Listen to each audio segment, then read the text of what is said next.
wa hapa Nambalee.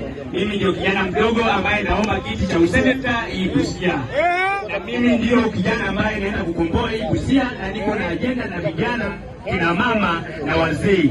Hii Busia yetu iko nyuma sana. Hii Busia yetu ni namna ile kwa utajiri wa karatasi, lakini kwa ground iko nyuma sana. Na mimi nawaomba tuungane mkono, tubadilishe hii Busia yetu. Mimi kama kijana nitashikana na nyinyi vijana. Najua vijana hamna kazi. Tutashikana pamoja, tutafanya empowerment ya vijana, tutafanya empowerment ya wa mama, empowerment ya wazee, mpaka tubadilishe hii kaunti yetu. Gavana akiwa pale kijana, bwana kwa pale mzee, kijana anashika yeye kama seneta, si ndio?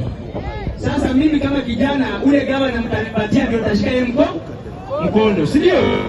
Na mimi naamini watu wa Nambalee hamtanisahau. Mimi naitwa Moses Omondo nikirudia, na mimi ndio kijana mdogo naomba hii kiti cha useneta Busia County. Moses Omondo.